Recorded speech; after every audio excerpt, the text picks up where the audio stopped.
So this is a heat of the Ladies Challenge Plate. You see the Molesey crew in the foreground here, and on the far side a crew from the Netherlands, the Hollandia Roeiclub. They are the Dutch under-23 contenders, hoping to be the Dutch under-23 representatives at the World Championships this year.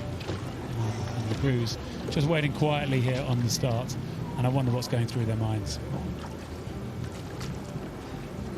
Hands up, checking to make sure, right? Yeah, this should be a good race, I think. Don't know much about this Netherlands crew, but I think they're going to be pretty quick.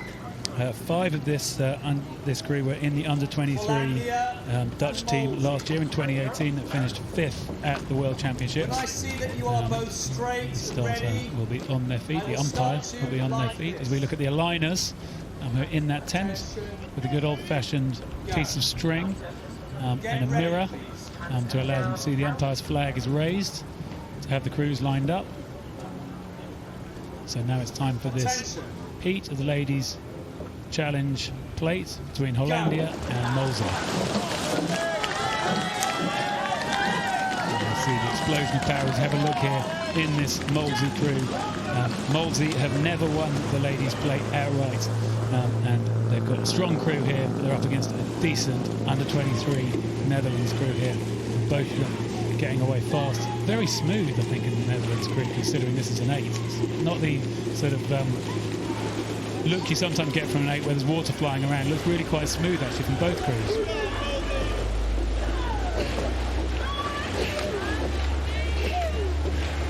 So as they're coming the island, coming out into this area where there's a slight bit of a breeze pushing on the boat, but nothing to disturb. Sasha Adwani tucked right down in the stern of that Molesey boat.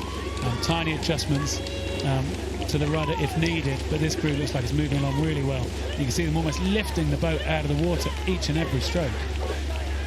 Yeah, that's it. They look very in sync. They actually beat a German under-23 crew in Ratsburg, so hoping to beat the Dutch now.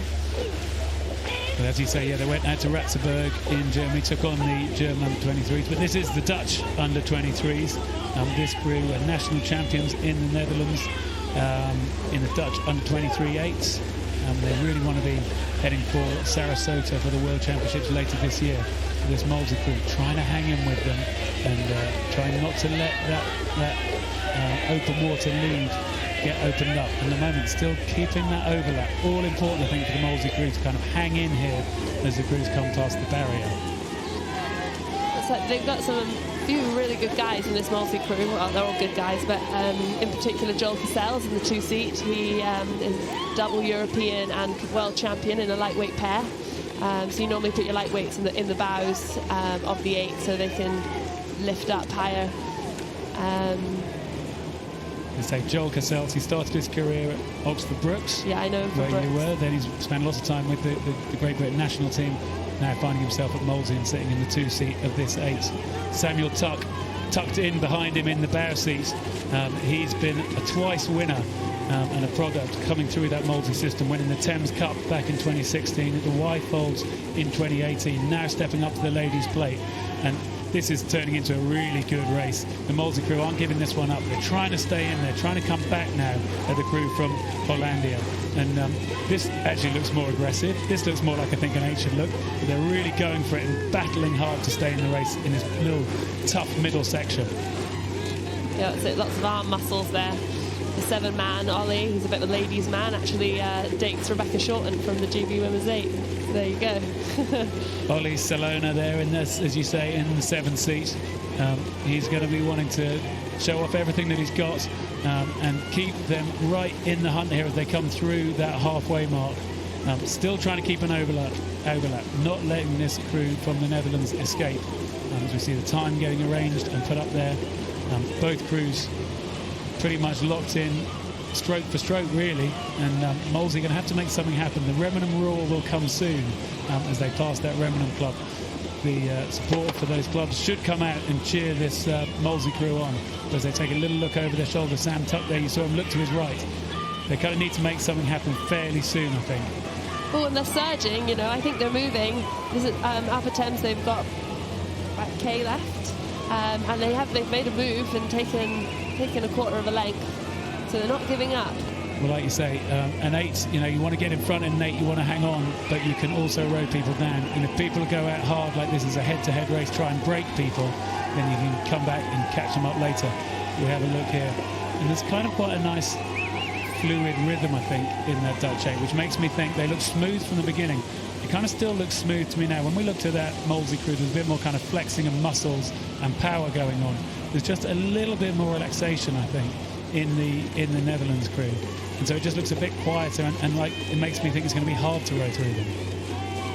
Yeah, potentially they look very loose and efficient and stuff, but if Molesey just can foot plate it, as we've said at Brooks, Joel will be shouting foot plate at them. Well, they're certainly going for it, and like you say, they've made a move, they've kept that overlap, they've stayed in the race, which is all important as they're coming now towards the grandstand. They want to start to come back, they want to turn that quarter of a length that they've got overlap into a half-length overlap, but it's still only the quarter of a length, they're still not quite able to come back. And I just think the way that those blades come out from the Netherlands crew, that they just kind of come out quietly, and then they just move so nicely and relax together, and I can just imagine the boat just kind of feeling like it comes up under them and draws them out into their next long stroke, where they can just get it in without having a slight tug forwards, and that I think you might just be getting in that Molesey boat.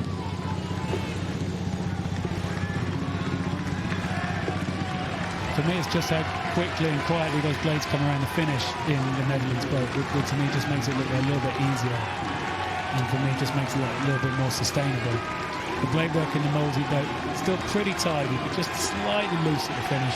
Again, it's hard to know whether it's black blades that just show up more, but they can see they're really going for it. This could work, but there's not much of the race course left, and the Molesey crew desperately trying to pile in everything they've got. They're coming down towards the line. The crew from Hollandia here, looking pretty strong, looking pretty in control. Molesey haven't been able to turn that quarter length overlap into a half length, so they're going to trail their way in as they slightly bump along, slightly catch a few blades. The fatigue just starting to show in the last few strokes, coming down to the line, and seeing that is a win for the Hollandia Roeiclub over Molesey Boat Club. Disappointment as those heads go down, and confirmation of that win, and the ladies' challenge plate for the Hollandia Roeiclub from the Netherlands.